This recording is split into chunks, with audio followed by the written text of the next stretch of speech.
7-ാം അധ്യായം അവസാനം വരെയാണ്. നമ്മൾ അവസാനിപ്പിച്ച ഇപ്രകാരമാണ്, ഒരു ഐഡിയൽ ഹൈ പ്രീസ്റ്റ്. എന്തായിരിക്കണം ആ ഹൈ പ്രീസ്റ്റിൻ്റെ ക്വാളിറ്റി? പ്രധാനമായിട്ട് 7 വിധ ക്വാളിറ്റിയോടുകൂടിയാണ് നമ്മൾ അവസാനിപ്പിക്കുവാൻ ഇടയായിത്തീർന്നത്. ഇങ്ങനെയുള്ള ഒരു മഹാപുരോഹിതനല്ലോ നമുക്ക് വേണ്ടത്. അതാണ് 7-ാം അധ്യായത്തിൻ്റെ 26-ാം വാക്യം നമ്മെ പഠിപ്പിക്കുന്നത്.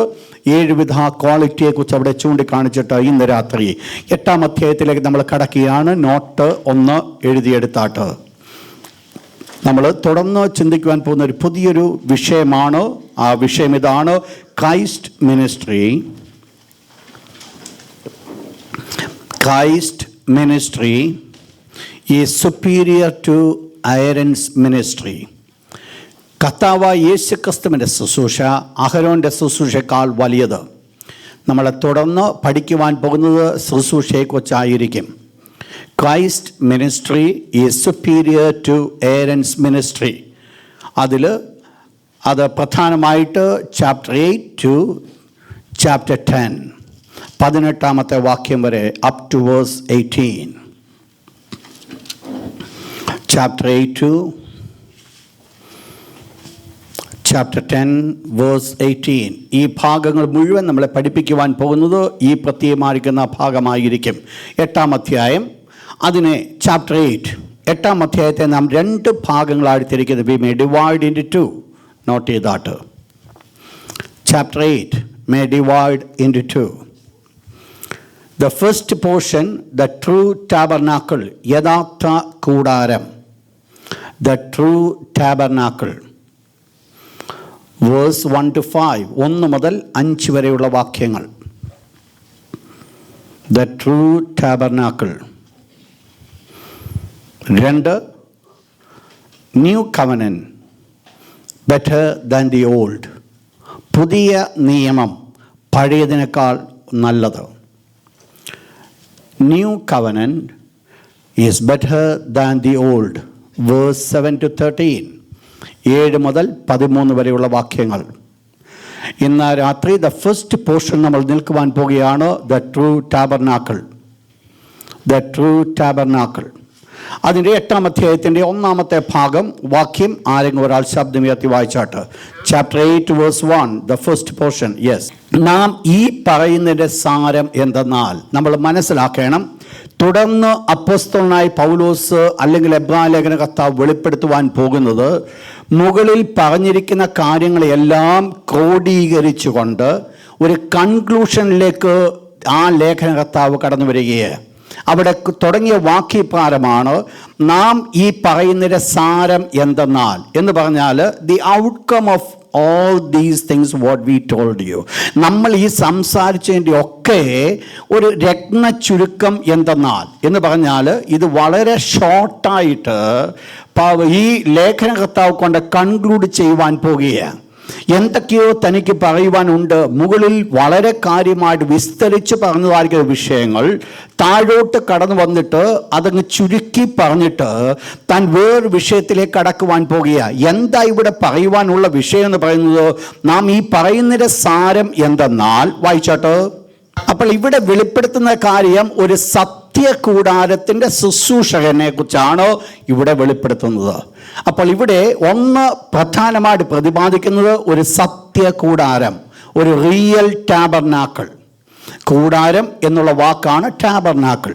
അപ്പോൾ ഒരു സത്യകൂടാരം, ഒരു യഥാർത്ഥ കൂടാരം. ആ കൂടാരം മാത്രമല്ല, അതിൻ്റെ ഒരു ശുശ്രൂഷകനെയും നമുക്കവിടെ കാണുവാൻ സാധിക്കും. ഈ 2 കാര്യങ്ങളെക്കുറിച്ചാണ് പ്രതിപാദിക്കുവാനായിട്ട് പോകുന്നത്. എന്താണ് ഈ സത്യകൂടാരത്തിൻ്റെ പ്രത്യേകത? 3 പ്രാധാന്യതകളെയാണ് നമ്മളിവിടെ കാണുവാൻ പോകുന്നത്. True tabernacle. നോട്ട് ചെയ്താട്ട് 3 രീതിയിലാണ് അതിനെ വ്യാഖ്യാനിക്കുവാൻ പോകുന്നത്. വേഴ്സ് 5, 5-ാമത്തെ വാക്യം ശബ്ദമുയർത്തി വായിച്ചാട്ട്. അവിടെ ദൈവം കൽപ്പിക്കുന്ന ഒരു കാര്യമാണ്. നിങ്ങൾക്കറിയാം, ഈ സമാഗമന കൂടാരം പണിയുവാനായിട്ട് ദൈവം കൽപ്പന കൊടുക്കുന്നത് മോശയെ, ഇസ്രായേൽ മക്കളെ സീനായ് മലയുടെ അടിവാരത്തിലേക്ക് കൊണ്ടുവന്നിട്ട് ദൈവം മോശയെ വിളിച്ച് ദൈവത്തോടുകൂടെ ഇരുത്തി അവിടെയാണ് മോശയ്ക്ക് ദൈവം ഈ കൽപ്പന കൊടുക്കുന്നതാണ് നമ്മൾ കാണുന്നത്. അപ്പോൾ ഈ പർട്ടിക്കുലർ സമയത്ത് മോശ ദൈവത്തോടുകൂടെ ഇരിക്കുകയാണ്. ദൈവത്തോട് കൂടെ ഇരുന്നിട്ടാണ് ദൈവം വ്യക്തമായിട്ട് 10 കൽപ്പനകൾ മാത്രമല്ല ദൈവം കൊടുത്തത്, പിന്നെയോ തുടർന്ന് അനേക കാര്യങ്ങളെ ദൈവം പഠിപ്പിച്ചു കൊടുത്തു. നമ്മൾ ഒന്ന് മനസ്സിലാക്കണം, 10 കൽപ്പനകൾ, 2 കൽപ്പനകൾ എഴുതിയ 10 കൽപ്പന, 10 കമാൻഡ്മെന്റ്സ് എന്ന് പറയുന്നത് only the cream of the old covenant, old testament, old rules, laws, പഴയ നിയമത്തിൻ്റെതായിരിക്കുന്ന ക്രോഡീകരിച്ച ഒരു ചെറിയ പതിപ്പ് മാത്രമാണ് 10 കൽപ്പന എന്ന് പറയുന്നത്. അപ്പോൾ ഈ 10 കൽപ്പന മാത്രമല്ല വിഷയം. ഈ 10 കൽപ്പനയിൽ എന്തൊക്കെ അടങ്ങപ്പെട്ടിട്ടുണ്ട്? ദൈവത്തോടുള്ള ആയിരിക്കുന്ന കടപ്പാട് അടക്കപ്പെട്ടിട്ടുണ്ട്, കൂട്ടു സഹോദരങ്ങളോടുള്ള കടപ്പാട് അടക്കപ്പെട്ടിട്ടുണ്ട്, എന്താണ് അവർ ജീവിക്കുന്ന സാഹചര്യം, ആ സാഹചര്യത്തോടുള്ള കടപ്പാടും ശ്രദ്ധിച്ച് നിങ്ങളായിരിക്കണം. ദൈവം കൊടുത്തായിരിക്കുന്ന 10 കമാൻഡ്മെന്റ്സ്, 10 കമാൻഡ്മെന്റ്സ് എന്ന് പറയുന്നത് വെറും അതിൻ്റെ ഒരു ക്രീം, ദൈവം കൊടുക്കുവാൻ പോകുന്ന കൽപ്പനയുടേതായിരിക്കുന്ന ഒരു ക്രോഡീകരിച്ച ഒരു കൊച്ചു ചുരുക്കമാണ് 10 കൽപ്പന എന്ന് പറയുന്നത്. ദൈവം കൊടുത്ത കൽപ്പനയെ നമ്മൾ 3ആയിട്ട് നമ്മൾ തിരിക്കാമെങ്കിൽ നമുക്ക് കാണുവാൻ സാധിക്കും. ഒന്ന്, ഒരു സ്പിരിച്വൽ ലോ. നോട്ട് ചെയ്താട്ട്, ഒരു സ്പിരിച്വൽ ലോ. ദൈവത്തിൻ്റെ കൽപ്പനയ്ക്കകത്ത് ഒരു സ്പിരിച്വൽ ലോ ഉണ്ട്. ദൈവമായിരിക്കുന്ന ബന്ധം എന്ത്? അതാണ് നമ്മൾ കാണുന്ന ഭാഗമുണ്ട്. നിന്റെ ദൈവമായ കർത്താവിനെ എന്ത് ചെയ്യണം? നിന്റെ ദൈവത്തെ നീ അതാണ് ദൈവത്തോടുള്ള നിയമം എന്ന് പറഞ്ഞ പോലെ തന്നെ രണ്ടാമതായിട്ട് ഒരു മോറൽ ലോ ഉണ്ട്, ഒരു സന്മാർഗീയ നിയമം, ഒരു മോറൽ ലോ. ദൈവം കൊടുത്തുമായിരിക്കുന്ന കൽപ്പനയ്ക്കകത്ത് ഒരു മോറൽ ലോ ഉണ്ട്. ഈ 10 കമാൻഡ്മെന്റ്സിനെ ദൈവം വീണ്ടും വിപുലപ്പെടുത്തിയാണ് തുടർന്നുള്ള ചാപ്റ്ററിൽ നമ്മളെ പഠിപ്പിക്കുന്നത്. എന്താ അവിടുത്തെ മോറൽ ലോ? അവിടെ പറയുന്നു, കൂട്ടുകാരുടെ ഭാര്യയെ നീ എന്ത് ചെയ്യരുത്? മോഹിക്കരുത്. എന്താ അവിടെ പറയുന്നത്? It's A moral law. എങ്ങനെയാണ് ഒരു സന്മാർഗീയ ജീവിതം നയിക്കേണ്ടതെന്നുള്ളത് ദൈവം അവിടെ വെളിപ്പെടുത്തി കൊടുക്കുക. 3ാമത്തെ നിയമമാണ് സിവിൽ ലോ. സിവിൽ ലോ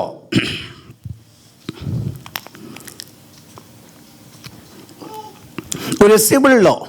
അപ്പോൾ അവിടെ നമ്മൾ കാണുന്നതായിരിക്കുന്ന ഈ 3 നിയമങ്ങൾ, അത് 10 കൽപ്പനകൾ ഉണ്ട് എങ്കിലും തുടർന്ന് ദൈവം മോശയ്ക്ക് കൊടുക്കുന്ന കൽപ്പനകളൊക്കെ നമ്മൾ പഠിച്ചാൽ ഇതിനെ ഒന്ന് എക്സ്പ്ലെയിൻ ചെയ്തിട്ട് ദൈവം ഇതിൻ്റെ സകല മേഖലകളെയും വെളിപ്പെടുത്തുന്നതായിട്ട് നമ്മൾ കാണുന്നുണ്ട്. ശ്രദ്ധിച്ചോണം. അതുകൊണ്ട് ദൈവം കൊടുത്തത് 10 കൽപ്പന മാത്രമല്ല, ദൈവം ഇസ്രായേൽ മക്കൾ എന്തെല്ലാം കൊടുത്തു? ഒന്ന്, ഒരു സ്പിരിച്വൽ ലോ. 2, moral law. 3, അതുകൊണ്ട് നിങ്ങൾ മനസ്സിലാക്കണം, 10 കൽപ്പന മാത്രമല്ല ദൈവം ഇസ്രായേൽ മക്കൾ കൊടുത്തത്. ലേവ്യ പുസ്തകം നമ്മൾ പഠിക്കുമ്പോൾ അവിടെ നമ്മൾ കാണുവാൻ സാധിക്കും ഒരു സ്പിരിച്വൽ ലോയും ഒരു മോറൽ ലോയും ഒരു സിവിൽ ലോയും കാണുന്നുണ്ട്. നമ്പേഴ്സ് നമ്മൾ പോയി കഴിഞ്ഞാൽ അവിടെ പ്രധാനമായിട്ട് സിവിൽ ലോയെ നമ്മൾ കാണുന്നുണ്ട്. അപ്പോൾ ദൈവം കൊടുക്കുന്ന കൽപ്പനകൾ, 10 കൽപ്പനകളെ ദൈവം യഥാർത്ഥമായിട്ട് എക്സ്പ്ലെയിൻ ചെയ്തിട്ടാണ് പിന്നീട് കൊടുത്തത്.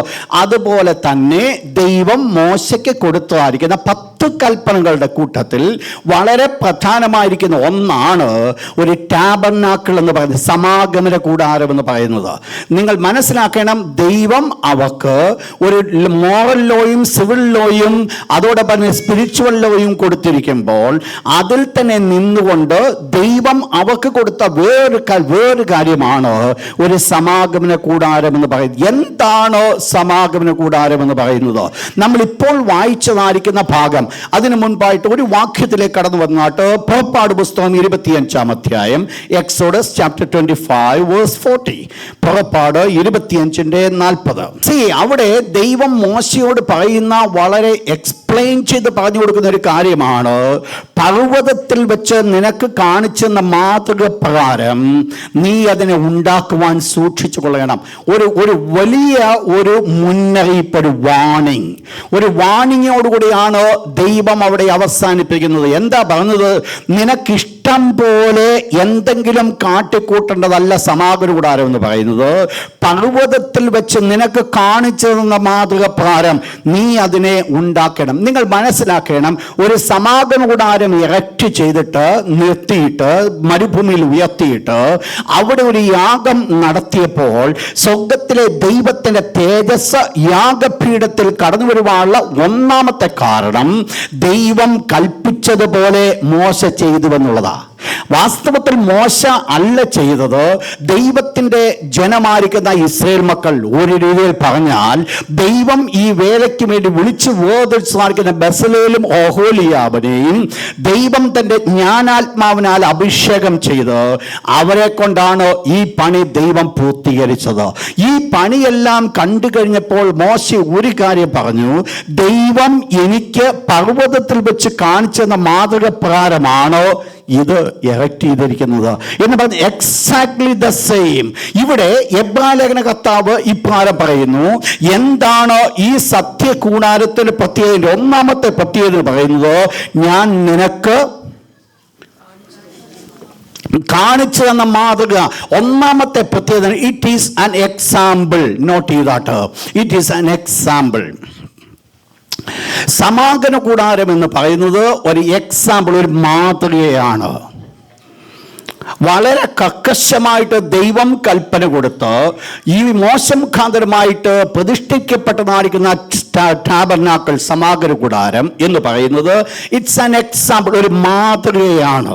എന്ന് പറഞ്ഞാൽ നിങ്ങൾക്ക് മനസ്സിലാക്കുവാൻ സാധിക്കും, ഇവിടെ ഒരു വലിയ ഷോപ്പിംഗ് കോംപ്ലക്സ് പണിയുന്നതിന് മുമ്പായിട്ട് ഇവരെന്ത് ചെയ്യും, അതിൻ്റെ പ്രോപ്പർ പ്ലാനിങ്. നിങ്ങൾക്കറിയാം, കഴിഞ്ഞ ചില നാളുകൾക്ക് മുമ്പ് പേപ്പറിൽ കടന്നു വന്നു, ഇവിടെ ഈ ദുബായിൽ വെക്കുവാൻ പോകുന്ന അത് ഈ ട്രാമ്പിൻ്റെതായിരിക്കുന്ന ഒരു മെയിൻ സ്റ്റേഷൻ അവർ കാണിക്കും. എങ്ങനെയായിരിക്കും അത് ലുക്സ് ലൈക്ക്.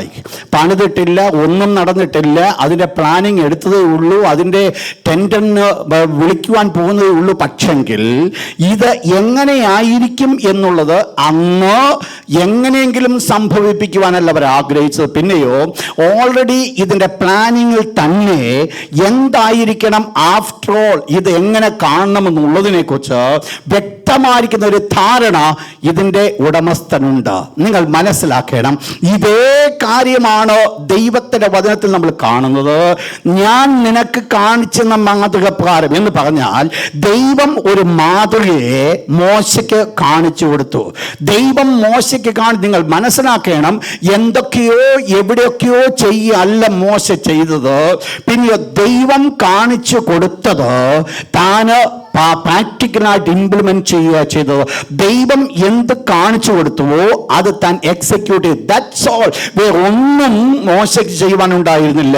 നിങ്ങൾക്കറിയാം, സമാഗമന കൂടാരം പണിതതിനു ശേഷം ആ സമാഗമന കൂടാരം തിരശ്ശീലയ്ക്കകത്തിരിക്കുന്ന കാഴ്ച കണ്ടപ്പോൾ ദാവീദ് ഒരു കാര്യം ചിന്തിച്ചു: എൻ്റെ ദൈവമേ, ഞാൻ ഈ ദേവദാരു കൊണ്ടുള്ള അരമനയിൽ വസിക്കുമ്പോൾ ദൈവത്തിൻ്റെ കൂടാരം എവിടെ കിടക്കുന്നു? തിരശ്ശീലയ്ക്കകത്ത്. അതുകൊണ്ട് ദാവീദ് ചിന്തിച്ചു, ഞാൻ ദൈവത്തിനോ സ്ഥിരമായിരിക്കുന്ന ഒരു ഭവനം പണിയുവാൻ പോകുകയാണ്. ദാവീദിനെ നോക്കിക്കൊണ്ട് ദൈവം ഇപ്രകാരം പറഞ്ഞു: കുഞ്ഞെ, നീ അല്ല എനിക്കൊരു ആലയം പണിയേണ്ടത്, നിന്റെ മകനാകുന്ന ശലോമോൻ എനിക്കൊരു ആലയം പണിയും. നിങ്ങൾക്കറിയാം, ശലോമോൻ ആലയം പണിവാൻ ആഗ്രഹിച്ചപ്പോൾ അതിനു മുൻപായിട്ട് തന്നെ ദാവീദ് വേണ്ടുന്ന സകല കാര്യങ്ങളും ഒരുക്കി കൊടുത്തു. വെള്ളിക്ക് വേണ്ടത് വെള്ളി, സ്വർണത്തിന് സ്വർണം, രത്നങ്ങൾക്ക് രത്നം, എന്തെല്ലാം ആവശ്യമായിരിക്കുന്നത് മുഴുവൻ ഒരുക്കി കൊടുത്തിട്ട് ദാവീദ് ശലോമോനോട് പറഞ്ഞു: ശലോമോനെ, നീ ചെയ്യുവാൻ പോകുന്ന വേല വളരെ വിശാലമായതാണ്, നീ വളരെ ചെറുപ്പമാണ്, നിനക്കതിന് കഴിവില്ല. എങ്കിലും ഞാൻ ഇത്രത്തോളം വട്ടം കൂട്ടിയിട്ടുണ്ട്, ബാക്കി നീയോടങ്ങ് ചേർത്തോണം, നീ അതിനോടൊന്ന് ആഡ് ചെയ്തോണം. എന്നാൽ ഇവിടെ എന്ത് സംഭവിച്ചു എന്നുള്ളത് ഒരു പ്രധാനപ്പെട്ട വിഷയമാണ്. വായിച്ചിട്ട് രാജാക്കന്മാരുടെ ദിനവൃത്താന്ത പുസ്തകത്തിലേക്ക് ഒന്ന് കടന്നു. ഫസ്റ്റ് ദിനവൃത്താന്തം, 1 ദിനവൃത്താന്തം, അതിൻ്റെ 28 അധ്യായം, ചാപ്റ്റർ 28, വേഴ്സ് നമ്പർ 19, 19 വാക്യം.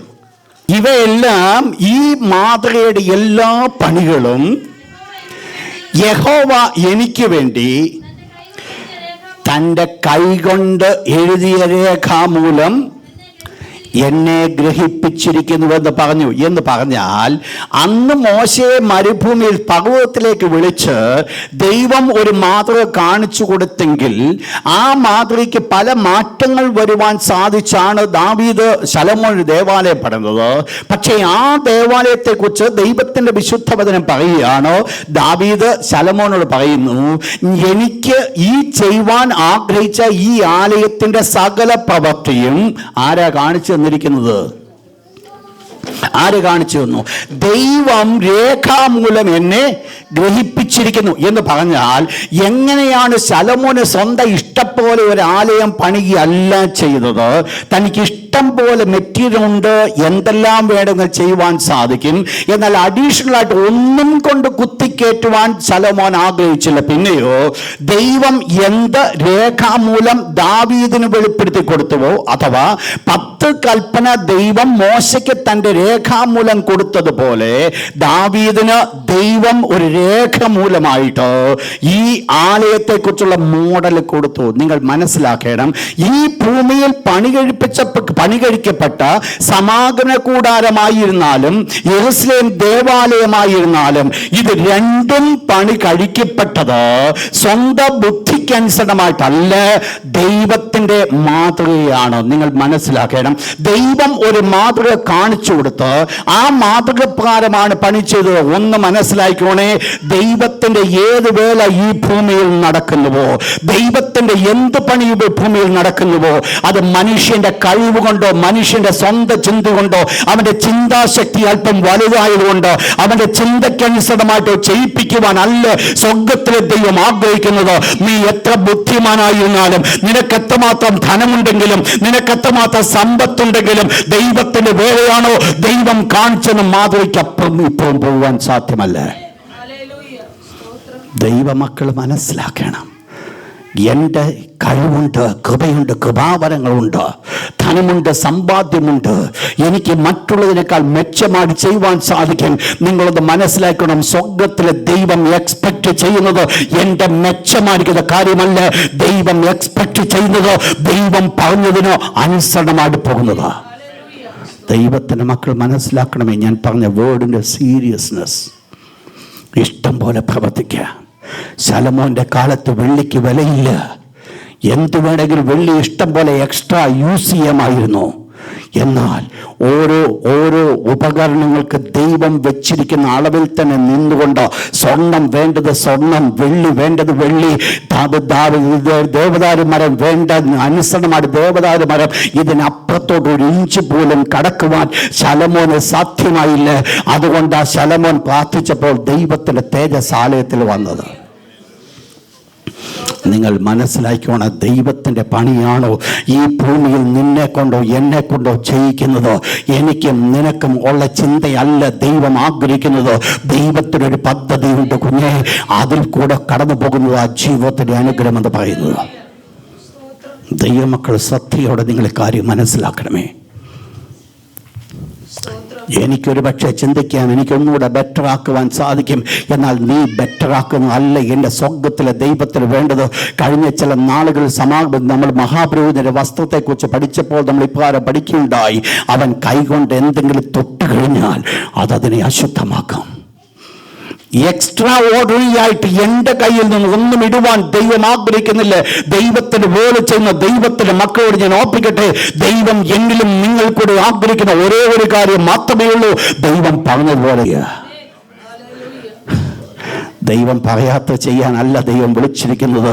നിങ്ങൾ മനസ്സിലാക്കണം, ദൈവത്തിന്റെ തിരുവചനം വെളിപ്പാട് പുസ്തകം ഇപ്രകാരം പറയുന്നു, ഈ പ്രവചന പുസ്തകത്തിൽ നിന്ന് വല്ലതും നീക്കിക്കളഞ്ഞാൽ ജീവന്റെ പുസ്തകത്തിൽ അവന്റെ പേര് ഞാൻ നീക്കിക്കളയും. ഈ പ്രവചന പുസ്തകത്തിന് വല്ലതും കുറച്ചു കഴിഞ്ഞാൽ അവൻ ഈ ലോകത്തിൽ ഉപദ്രവകാലത്തിന് കൂടെ കടന്നു പോകേണ്ടി വരും. എന്ന് പറഞ്ഞാൽ ഇത് കുറച്ചാലും പ്രശ്നമാ, കൂട്ടിയാലും പ്രശ്നമാ. പലപ്പോഴും കൂട്ടാൻ നമുക്ക് എളുപ്പമാണ്. കാരണം എന്നാണെന്നറിയാമോ? ദൈവത്തെ ഒന്ന് സപ്പോർട്ട് ചെയ്യുക. നമ്മുടെ ആരെങ്കിലും ഒന്ന് രക്ഷപ്പെടണമെന്നുണ്ടെങ്കിൽ ദൈവം പറഞ്ഞതിനേക്കാൾ 2 കാര്യം കൂടെ കൂട്ടി പറയും. എന്തിനാണെന്നറിയാമോ? എങ്ങനെയും ഇതങ്ങ് രക്ഷപ്പെട്ടോട്ടെ. സഹോദരൻ, നമ്മുടെ കാര്യമല്ല, ഇത് ദൈവത്തിന് ജോലിയാണ്. ദൈവത്തിനറിയാം ഒരു മനുഷ്യൻ നഷ്ടപ്പെടുന്ന വേദന എന്താണെന്നുള്ളത്. എന്നെക്കാട് കൂടുതൽ സ്വർഗത്തിലെ ദൈവം അനുഭവിച്ചത്. എന്തുകൊണ്ടെന്നറിയാമോ? അത് മനസ്സിലാക്കിക്കൊണ്ട് ദൈവം തൻ്റെ സ്വന്തം പുത്രനായ യേശുവിനെ ദാനമായി കൊടുത്തുവെങ്കിൽ ആ ദൈവത്തെക്കാൾ വലിയ വേദന എനിക്കും നിനക്കും ആവശ്യമില്ല. മനസ്സിലായോ? എന്താ ഇവിടുത്തെ വിഷയമെന്ന്?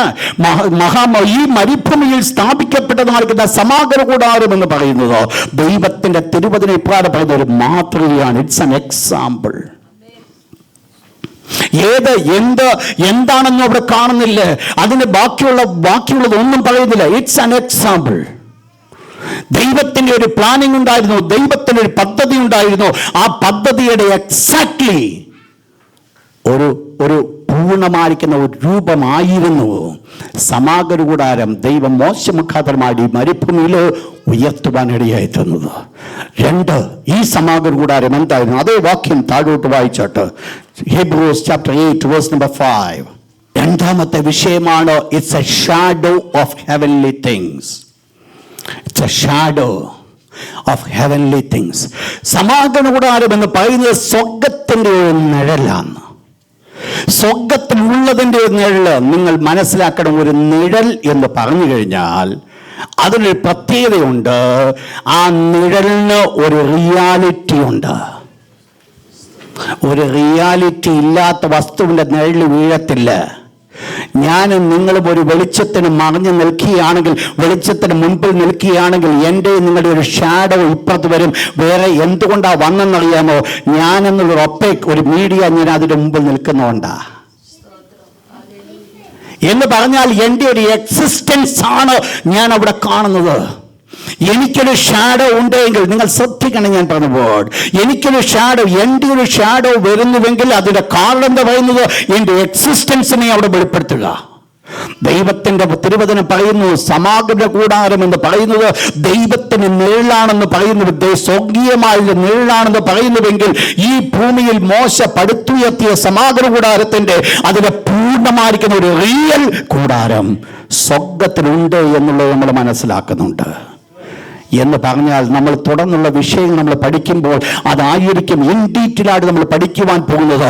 ഈ ലോകത്തിൽ മോശ പടുത്തുയർത്തിയ ഒരു സമാഗമന കൂടാരത്തിൽ ഒരു യാഗപീഠമുണ്ട്, ഒരു ധൂപപീഠമുണ്ട്, ഒരു ധൂപകലശമുണ്ട് എന്ന് വേണ്ട എന്തെല്ലാം ഈ സമാഗമന കൂടാരം മോശ ഉയർത്തിയ സമാഗമന കൂടാരത്തിൽ ഉണ്ടായിരുന്നുവോ, ഈ വചനത്തിന്റെ അടിസ്ഥാനത്തിൽ ഇത് മുഴുവൻ എവിടെയുണ്ട്? സ്വർഗത്തിൽ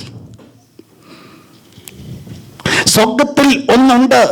പക്ഷേ സ്വർഗത്തിലുള്ള സമാഗമന കൂടാരത്തിൽ, സ്വർഗത്തിലുള്ള സമാഗമന കൂടാരമല്ല, സ്വർഗത്തിലുള്ള കൂടാരത്തിലൊരു പ്രത്യേകതയുണ്ട്. ആ പ്രത്യേകത എന്ന് പറയുന്നത് വായിച്ചോട്ടോ, 8-ാം അധ്യായം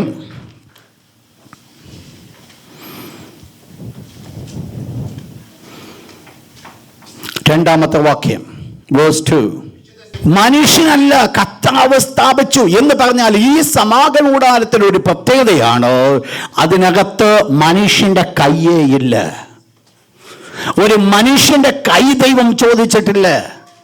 ഈ മരുഭൂമിയിലെ സമാഗമന കൂടാരം പടുത്തുയർത്തിയപ്പോൾ ദൈവത്തിന് ഒഹോലിയാബിന്റെയും ബസലേലിന്റെയും ആവശ്യമായിരുന്നു. ശ്രദ്ധിക്കണം ദൈവത്തിന്റെ മക്കൾ, പറയുവാൻ പോകുന്ന അടുത്ത പോയിന്റ് വളരെ ശ്രദ്ധിക്കണം. ഈ ഭൂമിയിൽ ഒരു സമാഗമന കൂടാരം പടുത്തുയർത്തുവാൻ പോയപ്പോൾ ഒരു ബസലേലിനും ഒഹോലിയാബിന്റെയും ആവശ്യം ദൈവത്തിനുണ്ടായിരുന്നു. ഒരു ദാവീദിന്റെയും ശലോമോന്റെയും ആവശ്യം ദൈവത്തിനുണ്ടായിരുന്നു. എന്നാൽ സ്വർഗത്തിൽ ഒരു കൂടാരം പടുത്തുയർത്തിയപ്പോൾ അതിനകത്തൊരു മനുഷ്യന്റെ കൈ അതിന് ആവശ്യമില്ല. സ്വർഗത്തിലെ ദൈവം തന്നെ സ്ഥാപിച്ചതാ. സ്വർഗത്തിലെ ദൈവത്തിന്റെ കരങ്ങളാണ് അവിടെ പറഞ്ഞത്. നിങ്ങൾ മനസ്സിലാക്കണം, ആ കൂടാരത്തിന്റെ ഭംഗി എത്രമാത്രം വലുതായിരിക്കും എന്നുള്ളത്. മനുഷ്യന്റെ പണിക്കൊക്കെ പരിമിതി ഉണ്ടെങ്കിൽ സ്വർഗത്തിലെ ദൈവത്തിന്റെ കരങ്ങൾക്ക് യാതൊരു പരിമിതിയും കാണുകയില്ല. ഇവിടെ നമ്മൾ കാണുന്നത് നിങ്ങൾ മനസ്സിലാക്കണം. ഇതിൽ കൂടെ ഒരു വലിയ ആത്മീയ ദൂതിലേക്ക് ഞാൻ കൊണ്ടുപോകട്ടെ. ദൈവത്തിന് എന്നെയും നിങ്ങളെയും കൊണ്ട് ആവശ്യമുണ്ട്. എവിടെയെന്നറിയാമോ? ഈ ഭൂമിയിൽ. ഇവിടുന്ന് വിട്ടുകഴിഞ്ഞാൽ നീ ദൈവത്തെ സ്തുതിച്ചുകൊണ്ടിരിക്കത്തേ ഉള്ളൂ, വേറെ ഒന്നും ചെയ്യുവാനില്ല എന്ന് ഒന്ന് മനസ്സിലാക്കണം. ഇവിടെ ഈ ലോകത്തിൽ ഇന്ന് ഞാൻ നിങ്ങൾ ജീവിക്കുമ്പോൾ എനിക്കും എന്നെയും നിങ്ങളെയും കൊണ്ട് ദൈവത്തിന് ആവശ്യമുണ്ട്. ദൈവത്തിന്റെ ഹിതം ഈ ഭൂമിയിൽ നിറവേറ്റപ്പെടണമെങ്കിൽ, ദൈവത്തിന്റെ കൂടാരം ഈ ഭൂമിയിൽ സ്ഥാപിക്കപ്പെടണമെങ്കിൽ, ദൈവത്തിന്റെ കൂടാരം ഈ ഭൂമിയിൽ ഉയർത്തപ്പെടണമെങ്കിൽ ഞാൻ നിങ്ങൾ കൂടാതെ സാധ്യമല്ല. ദൈവത്തിന് വേണമായതിൽ ദൈവത്തിന് മുൻപുള്ള കോടാനുകൂടി ദൂതന്മാരെ വിളിച്ചുകൊണ്ട് മനോഹരമായിരിക്കുന്നത് കൂടാരെ പണിയിക്കാമായിരുന്നു. എന്നാൽ സ്വർഗത്തിലെ ദൈവം ആഗ്രഹിച്ച ദൂതന്മാരെ കൊണ്ട് കൂടാരെ പണിയിക്കുവാനല്ല, എന്നെയും നിങ്ങളെയും ആ മഹനീയമായി വേല തരുവാൻ വേണ്ടിയാ. ഞാൻ ഓർപ്പിക്കട്ടെ സഹോദര, ദൂതന്മാർക്ക് കൊടുക്കാത്തതാണ് സ്വർഗത്തിലെ ദൈവം എൻ്റെ കരങ്ങൾ പരമേൽപ്പിച്ചെന്ന് മനസ്സിലാക്കി ദൈവത്തിന്റെ വേല എന്നെ പരമേൽപ്പിച്ചതിന്റെ അതിൻ്റെതായിരിക്കുന്ന ഔന്നിത്യം എത്ര വലുതാണ് നിങ്ങൾ മനസ്സിലാക്കണം. ദൈവത്തിന് സാധ്യമായില്ല. ദൈവത്തിന് എല്ലാം ചെയ്യുവാൻ സാധിക്കും. ദൈവത്തിന് ആരുടെയും ഒരു സപ്പോർട്ട് വേണ്ട. വെളിച്ചം ഉണ്ടാകട്ടെ എന്ന് കൽപ്പിച്ചു, വെളിച്ചമുണ്ടായി. അതോടൊപ്പം സൂര്യൻ ഉണ്ടാകട്ടെ കൽപ്പിച്ചു, സൂര്യൻ ഉണ്ടായി. ഇതേ ദൈവത്തിന് വേണമായിരുന്നെങ്കിൽ ഈ ഭൂമിയിൽ കൽപ്പിക്കാമായിരുന്നു. എന്നാൽ ഭൂമിയിൽ കൽപ്പിക്കുന്നതിന് മുൻപായിട്ട് ദൈവം ആഗ്രഹിച്ചത് അതിനുള്ള ഉപകരണമായിട്ട് എന്നെയും നിങ്ങളെയും ദൈവം തിരഞ്ഞെടുത്തു. നിങ്ങൾ മനസ്സിലാക്കണം, ഈ ആ തെരഞ്ഞെടുപ്പിൻ്റെ വില എത്രമാത്രം വലുതാണ്, മാന്യത എത്രമാത്രം വലുതാണ്. ദൈവത്തിൻ്റെ വേല എന്ന് പറഞ്ഞ ചീപ്പല്ല സഹോദരങ്ങളെ. ദൈവത്തിൻ്റെ വേലയെ പോലെ മാന്യമായിരിക്കുന്ന ഒരു ജോലിയുമില്ല. കാരണം സ്വർഗത്തിലെ ദൈവത്തിൻ്റെ നാമം ധരിച്ചുകൊണ്ട് ഞാൻ നിങ്ങളെ മഴഞ്ഞത്തിരിച്ച് എനിക്കും എൻ്റെയും നിങ്ങളുടെ മേലെ ഒരു നാമം വിളിക്കപ്പെട്ടിട്ടുണ്ട്. അത് അത്യുന്നതനായിരിക്കും ദൈവത്തിൻ്റെ നാമമാണ്. ഈ ഭൂമിയിൽ ഒരു മനുഷ്യനും ചെയ്തരുവാൻ സാധിക്കാത്തതും ഈ ഭൂമിയിൽ ഒരു മനുഷ്യനും എടുത്തു കളയുവാൻ സാധിക്കാത്തതുമായിരിക്കുന്ന ഏറ്റവും ശ്രേഷ്ഠമായിരിക്കുന്ന ഒരു പദവിയാണ് ദൈവം തന്നിരിക്കുന്നത്. എന്താ ഇവിടുത്തെ വിഷയം? ഇവിടുത്തെ വിഷയം അതൊരു നിഴലാണ്. ഈ സമാഗമ കൂടാരം ഒരു നിഴലായിരുന്നു. അങ്ങനെ സമാഗമ കൂടാരം ഒരു നിഴലാകുന്നുവെങ്കിൽ സ്വർഗത്തിൽ ഇതുപോലെ ഒരു കൂടാരമുണ്ട്. സ്വർഗത്തിൽ ഇതുപോലെ ആണ് ഉള്ളത്. ദൈവത്തിന്റെ സന്നിധാനം കൂടാരമുണ്ട്. നമ്മൾ പഠിക്കുമ്പോൾ നമ്മളത് മനസ്സിലാക്കി. നമ്മുടെ ശ്രേഷ്ഠ മഹാപുരോഹിതന്റെ ശുശ്രൂഷയെക്കുറിച്ച് നമ്മൾ പഠിക്കുമ്പോൾ അവിടെ എങ്ങനെ ശുശ്രൂഷിക്കുന്നു എന്നുള്ളത് നമ്മൾ മനസ്സിലാക്കും. രണ്ടാമത്തെ വിഷയം എന്ന് പറഞ്ഞാൽ ഈ സമാഗമ കൂടാരത്തിന്റെ രണ്ടാമത്തെ പ്രത്യേകത, it's a shadow of heaven, heavenly things. മൂന്നാമത്തെ പ്രത്യേകത വായിച്ചാട്ട് അതേ 5-ാമത്തെ വാക്യം, ലാസ്റ്റ് പോർഷൻ. സ്വർഗീയത്തിന് it's a pattern of heaven. മൂന്നാമത്തെ പ്രത്യേകത, it's a pattern. It's a pattern, ദൃഷ്ടാന്തം. ദൃഷ്ടാന്തം. അപ്പോൾ ഈ ഭൂമിയിൽ സ്ഥാപിക്കപ്പെട്ടതായിരിക്കുന്നത് സമാഗമ കൂടാരം എന്ന ഒരു പാറ്റേൺ ആയിരുന്നു, ഒരു ദൃഷ്ടാന്തമായിരുന്നു. നിങ്ങൾ മനസ്സിലാക്കണം, എന്താ അത്? എക്സാക്ട് ടൈപ്പ്, യാതൊരു വ്യത്യാസമില്ല. അതിൻ്റെ അതുപോലെ ഒരു ടൈപ്പ്. നിങ്ങൾ മനസ്സിലാക്കിയോ? സ്വർഗത്തിൽ ഒരു കൂടാരമുണ്ടായിരുന്നത് കൊണ്ട് ദൈവം ഈ ഭൂമിയിൽ ഒരു കൂടാരം സ്ഥാപിക്കുവാൻ കൽപ്പിച്ചു. ദൈവം ഒരിക്കൽ മോശയോട് ഇപ്രകാരം കൽപ്പിച്ചു, മോശേ, ഞാൻ ആ പാറയുടെ മുൻപിൽ നിൽക്കും, നീ ആ പാറയോട് കൽപ്പിക്കണം. ഇസ്രായേൽ മക്കളുടെ എടുത്തിയാട്ടം കാരണമായിട്ട് മോശ ഒരു കാര്യം ചെയ്തു. പാറയോട് കൽപ്പിക്കുന്നതിന് പകരമായിട്ട് പാറയെ 2 പ്രാവശ്യം അടിച്ചു. ദൈവം കോപിച്ചിട്ടൊരു കാര്യം പറഞ്ഞു, മോശേ, നീ വാഗ്ദത്ത കനാൻ നാട് നീ കടന്നു ചെല്ലത്തില്ല. എന്താ പറ്റിയത് മോശയ്ക്ക് പറ്റിയ ഒരു കാര്യമാണ്. ആ നിന്ന പാറ എന്ന് പറഞ്ഞ് വെറും പാറയല്ല, വെറും ഒരു പാറ കഷ്ണമായിരുന്നില്ല. അതിന് മുൻപിൽ ഒരുവനുണ്ടായിരുന്നു, അരുമനാഥനാകുന്ന യേശു. ഈ പത്രോസ് ഈ മോശ എന്താ ചെയ്തത്? ആ പാറയെ 2 പ്രാവശ്യം അടിച്ചു. പാറയെ 1 പ്രാവശ്യം അടിക്കുവാൻ ദൈവത്തിൻ്റെ വചനത്തിന് വ്യവസ്ഥയുണ്ട്. 2 പ്രാവശ്യം അടിക്കുവാൻ ദൈവവചനത്തിന് വ്യവസ്ഥയില്ല. കാരണം അവൻ ഒരിക്കലായിട്ട് മരിക്കേണ്ടതാ. അവനെ അടിക്കുന്നത് ഒന്നേ ഉള്ളൂ. വെറുതെ ഈ മോശ വെറുതെ ചെയ്തെങ്കിലും മോശ പോലും മനസ്സിലാക്കിയില്ല, ഞാൻ ഈ ചെയ്യുന്നത് സ്വർഗീയമാതിൽ ഏതാണ്ട് നിഴലാണെന്നുള്ളത് മനസ്സിലാക്കി. ഞാൻ പറഞ്ഞു വരുന്നത് നിങ്ങൾ മനസ്സിലാക്കുന്നുണ്ടോ? ഞാൻ പറഞ്ഞു വന്ന വിഷയം ഇതാ. ഈ മോശ പോലും മനസ്സിലാക്കിയില്ല. മുൻപിൽ നിന്ന പാറയെ അടിച്ചപ്പോൾ കുഴപ്പമൊന്നുമില്ലെന്നാ മോശ ചിന്തിച്ചത്. എന്നാൽ നിനക്ക് തോന്നിയ പോലെ അടിക്കുവാനുള്ള പാറയല്ല നിന്റെ മുൻപിൽ നിൽക്കുന്നത്, സ്വർഗീയമായ നിഴലായിരുന്നു. സ്വർഗത്തിന്റെ നിഴലായിരുന്നു. പ്രിയപ്പെട്ടവരെ, നമ്മൾ മനസ്സിലാക്കണേ, ഇന്ന് ഞാൻ നിങ്ങൾ ചെയ്യുന്ന സകല ശുശ്രൂഷകളും ഒരു രീതിയിൽ ദൈവം നമ്മെ ഫലമേൽപ്പിച്ച ദൈവത്തിന്റെ കൃപയായതുകൊണ്ട് ഇഷ്ടം പോലെ എന്തെങ്കിലും കാട്ടിക്കൂട്ടുവാനോ ഇഷ്ടം പോലെ എന്തെങ്കിലും വേടുകൾ ആവർത്തിക്കുവാനോ ഉള്ളതല്ല ദൈവിക ശുശ്രൂഷ എന്ന് പറയുന്നത്. ആ ശുശ്രൂഷ എന്ന് പറയുന്നത് അതിനൊരു വാല്യൂ ഉണ്ട്. നിങ്ങൾ മനസ്സിലാക്കണം, നമ്മളെല്ലാം ഒരുപക്ഷെ ചോദിക്കുമായിരിക്കും, എൻ്റെ ദൈവമേ, നീ മോശ ഇപ്രകാരം നീ ചെയ്തത്. ദൈവത്തിൻ്റെ വചനത്തിൽ ഒരു വാക്ക് പോലും അനുസരിക്കാതെ സകലതും പരിപൂർണമായിട്ട് അനുസരിച്ചുകൊണ്ട് ദൈവത്തിന് ഇഷ്ടം മാത്രം ചെയ്തു. സ്വർഗത്തിലെ ദൈവം മോശയെ നോക്കിക്കൊണ്ട് പറഞ്ഞു, മോശ മറ്റുള്ളവരെ പോലെ അല്ല, ഞാൻ അവനെ അടുത്തറിഞ്ഞിരിക്കുന്നു. I know him very near. എനിക്ക് വളരെ ഇഷ്ടമുള്ളൊരു വേർഡാണ് അത്. ദൈവം മോശയെ അടുത്തറിഞ്ഞിരിക്കുന്നെന്ന്. എന്താ അതിൻ്റെ അർത്ഥമെന്നറിയാമോ? ജീവിതത്തിൻ്റെ സർട്ടൻ ടൈംസിലാണ് ദൈവം നമ്മളെ അറിയുന്നത്. ഒരു ചുവന്ന പായസം യേശാവിൻ്റെ മുമ്പിൽ വന്നപ്പോൾ യേശാവിനെ ദൈവം മനസ്സിലാക്കി. ആര്? അവൻ ദൈവത്തെ കളുപരിയാടി ചുവന്ന പായസത്തിന് പിന്നാലെ കടന്നു പോകുമെന്നോ? ഒരു ദേമാസ് ലോകം അവൻ്റെ മുമ്പിൽ വന്നപ്പോൾ ദൈവം മനസ്സിലാക്കി, എന്നെക്കാൾ കൂടുതൽ ലോകത്തെ സ്നേഹിക്കുമെന്നോ? എന്നെ കേൾക്കുന്ന പ്രിയപ്പെട്ട ദൈവത്തിൻ്റെ മക്കളെ മനസ്സിലാക്കണമേ, എനിക്കും നിങ്ങൾക്കും എന്നെയും നിങ്ങളെയും അടുത്തറിയുന്ന പല നിമിഷങ്ങൾ ദൈവത്തിനുണ്ട്. അബ്രഹാമിനോട് ചോദിച്ച ദൈവത്തിന് ഒരു കാര്യം പറയുവാനുണ്ട്.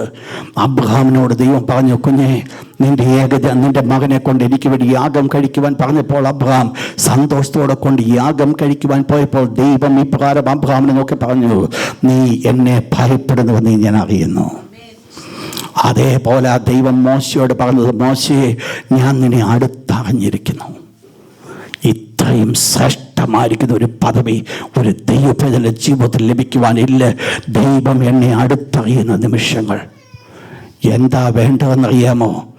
എൻ്റെ ജീവിതത്തിൽ ഭൗതികമായിരിക്കുന്ന വിഷയത്തെക്കാൾ ഉപരിയായിട്ട് ദൈവത്തിന് ഞാൻ താല്പര്യം കൊടുക്കുന്നുവെങ്കിൽ, ദൈവത്തെ ഞാൻ മാനിക്കുന്നുവെങ്കിൽ, ദൈവത്തിൻ്റെ വിഷയത്തെ ഞാൻ ആദരിക്കുന്നുവെങ്കിൽ, ദൈവത്തിൻ്റെ വിഷയത്തെ ഞാൻ അഭികാമ്യമായി കാണുന്നുവെങ്കിൽ, അവിടെയാണ് ദൈവത്തിൻ്റെ കരങ്ങൾ കാണുന്നത്. ഞാൻ ഈ വിഷയം വെള്ളിയാഴ്ചത്തേക്ക് വിടുകയാണ്. ഒരു ദൈവപൈതൽ ദൈവത്തിൻ്റെ കൂടാരം എങ്ങനെ കൊണ്ട് നടക്കണമെന്ന് പഠിപ്പിക്കുവാൻ ദൈവത്തിൻ്റെ ആത്മാവിൻ്റെ ഉള്ളിൽ പ്രേരണ തന്നിട്ടുണ്ട്. ഞാൻ വെള്ളിയാഴ്ചത്തേക്ക് വെച്ചിരിക്കുക. നിങ്ങൾ മനസ്സിലാക്കേണ്ട വിഷയം ഇതാണ്. എന്താ ഇവിടുത്തെ വിഷയം? തോന്നിയതുപോലെ നടക്കുവാനല്ല ദൈവം വിളിച്ചിരിക്കുന്നത്. ദൈവം വിളിച്ചിരിക്കുന്ന ഒരു പദവിയുണ്ട്. ദൈവത്തിന് ആ പ്രത്യേകമായ ഹൃദയത്തിൻ്റെ അനുസരണമായിട്ടാണ് പോകേണ്ടത്. ദൈവത്തിൻ്റെ തിരുവചനത്തിൽ പറയുന്നു, മോശ ഇവിടെ എന്താണ് സമാഗമോടെ? It's a pattern. അതതിൻ്റെ ദൃഷ്ടാന്തമാണ്. നിങ്ങൾ മനസ്സിലാക്കണം. സമാഗമകൂടാരെ പഠിക്കുമ്പോൾ അതിൻ്റെ യാഗപീഠത്തിന് നീളം, വീതി, അതിൻ്റെ കട്ടന് വേണ്ട വലിപ്പം, അതിൻ്റെ തുണിയുടെ വലിപ്പം, ആ തുണി ഉണ്ടാക്കേണ്ട മെത്തേഡ്, ഇതെല്ലാം ദൈവം പടിയായിട്ട് ഓരോ സ്റ്റെപ്പായിട്ട് ഒരൊറ്റ അക്ഷരം പോലും വിടാതെ പറഞ്ഞു കൊടുത്തതിൻ്റെ കാരണം എന്നാണെന്നറിയാമോ? മനുഷ്യനെ ഭൂമിയിൽ തെറ്റുകയരുത്. ഒന്നിൽ പോലും മനുഷ്യന്റെ ആലോചന ഉണ്ടാകരുത് കൽപ്പിച്ചുകൊണ്ട് ആഗ്രഹിച്ചുകൊണ്ടാണ് സ്വർഗത്തിലെ ദൈവം സകലം തുറന്നു പറഞ്ഞത്. നിങ്ങൾ മനസ്സിലാക്കണം, സമാഗമകൂടാരം എന്ന് പറയുന്നത് it's a pattern of heavenly things. അങ്ങനെ നിങ്ങൾ മനസ്സിലാക്കണം. ഇവിടെ നമ്മുടെ മഹാപുരോഹിതൻ കടന്നു പോയിരിക്കുന്നത് എങ്ങോട്ടാ പോയിരിക്കുന്നത്? ഒരു റിയൽ കൂടാരത്തിലേക്കാണ്. അതിനെക്കുറിച്ച് ആ ദൈവത്തിന്റെ ദാസൻ പറഞ്ഞ ഒരു സത്യകൂടാരം, ഒരു സത്യകൂടാരം. ആ കൂടാരത്തിൽ, സത്യകൂടാരത്തിൽ ശുശ്രൂഷകനാകുന്ന ഒരു കർത്താവ് നമുക്കുണ്ട്. ഇന്ന് രാത്രി അതേ തുടർന്നുകൊണ്ട് പെട്ടെന്ന് ഞാൻ പോയിന്റ്സ് തന്നുകൊണ്ട് ഞാൻ മുൻപോട്ട് വിടുകയാണ്. ഞാൻ ആഗ്രഹിക്കുന്നത് എന്താണ്, പ്രത്യേകിച്ച് നമ്മളിവിടെ കാണുന്നതായിരിക്കുന്ന വിഷയം എന്ന് പറയുന്നത്, ഈ നമുക്ക് കർത്താവായ യേശുക്രിസ്തുവിന്റെ മിനിസ്ട്രിയുടെ 5 ഗ്രേറ്റ്നെസ്സിനെ നമുക്ക് കാണുവാൻ സാധിക്കും. We can say 5 greatness of Jesus Christ high priesthood. കർത്താവായ യേശുക്രിസ്തുവിന്റെ പൗരോഹിത്യത്തിന്റെ 5 ശ്രേഷ്ഠതകൾ. അതാണ് 6-ാമത്തെ വാക്യം വരെ നമ്മൾ ചിന്തിച്ച് പെട്ടെന്ന് പോകുന്നത്. 6-ാമത്തെ വാക്യം വരെ നമ്മൾ പഠിക്കുന്നത്. അതിൻ്റെ 2-ാമത്തെ വാക്യം ഒരിക്കൽ കൂടെ വായിച്ചാൽ, ചാപ്റ്റർ 8 വേഴ്സ് 2. 1-ാമത്തെ പ്രത്യേകത, and high priest greater than Aaron. അഹരോനേക്കാൾ വലിയൊരു ശുശ്രൂഷകൻ. എന്തുകൊണ്ട് അഹരോനേക്കാൾ വലിയൊരു ശുശ്രൂഷ എന്ന് പറയുന്നു? കർത്താവായ യേശു അഹരോനേക്കാൾ വലിയ ശുശ്രൂഷൻ. അവിടെ പറയപ്പെടുന്ന വേർഡ് പ്രകാരമാണ്, സ്വർഗ്ഗത്തിൽ മഹിമാസനത്തിന്റെ വലതു ഭാഗത്തിരുന്നവനായി വിശുദ്ധ സ്ഥലത്തിന്റെയും മനുഷ്യനുള്ള കർത്താവ് സ്ഥാപിച്ച സത്യകൂടാരത്തിനെയും ശുശ്രൂഷനാകുന്ന മഹാപുരോഹിതൻ നമുക്കുണ്ട്.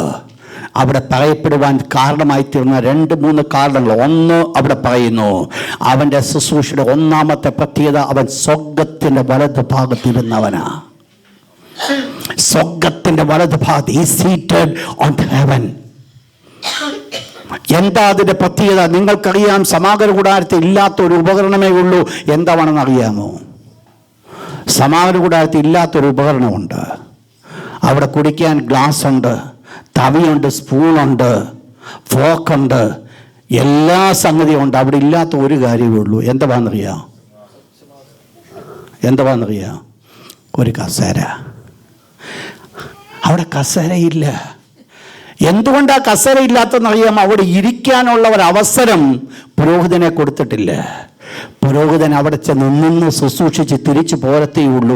അവിടെ നിന്ന് ചെയ്യാനുള്ള ജോലി മാത്രമേ പുരോഹിതൻ എന്ന് പറഞ്ഞാൽ അവൻ ഇരിക്കാനുള്ള ഒരു പദവി ദൈവം കൊടുത്തിട്ടില്ല. എന്തുകൊണ്ടാണ് ഇരിക്കുന്നതെന്നറിയാമോ?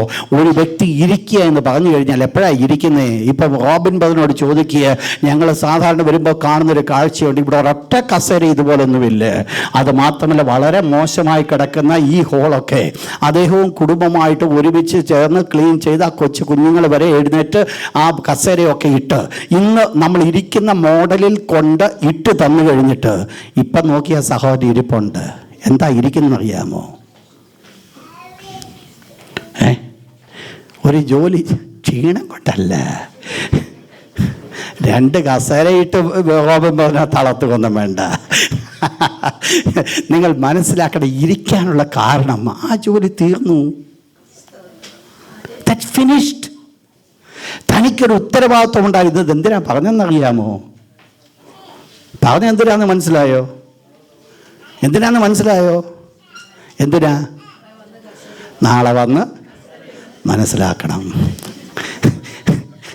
ഓക്കെ, ഞാൻ മുൻപോട്ട് പോയി.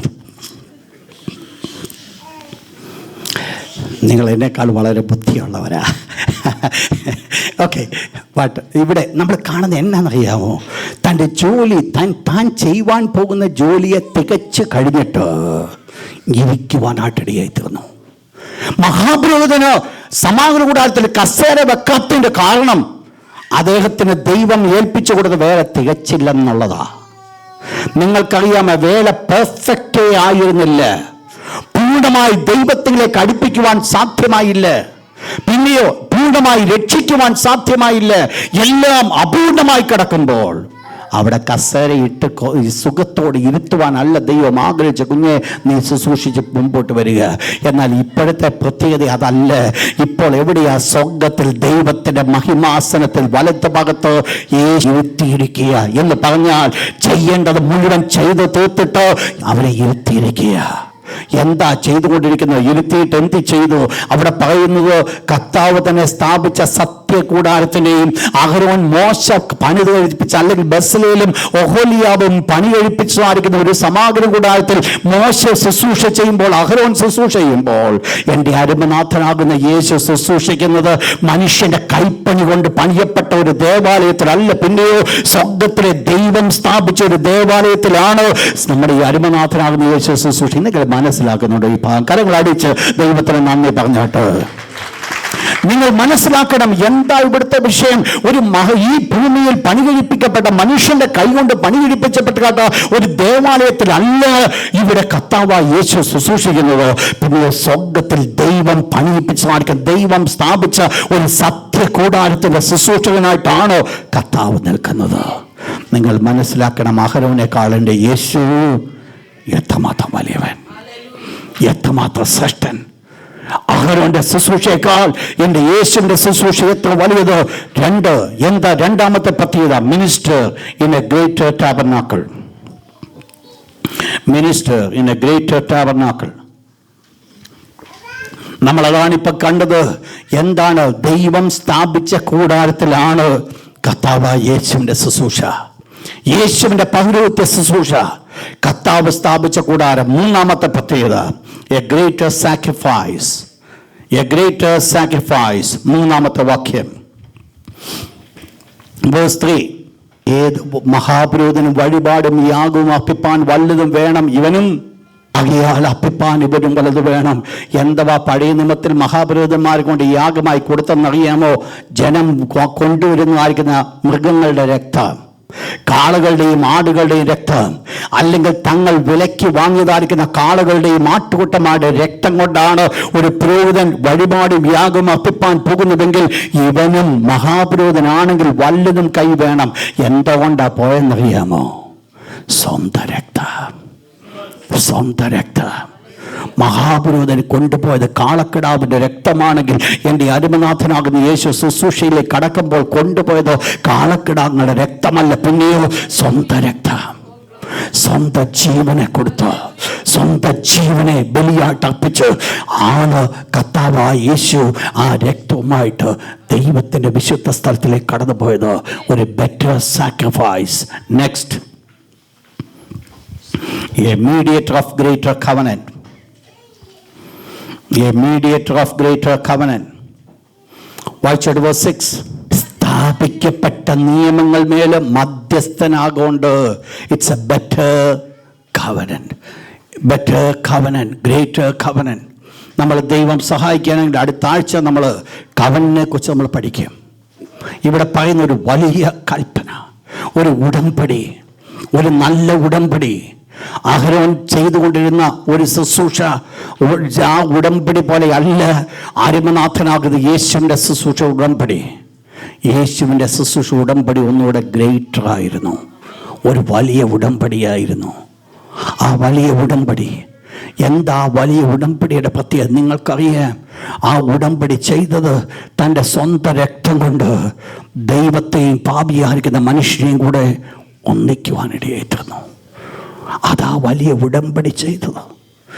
ഒരു വലിയ ഉന്നതമായിരിക്കുന്ന ഉടമ്പടി ദൈവത്തോടു കൂടെ ചെയ്തു. The fifth point, based on a greater promise.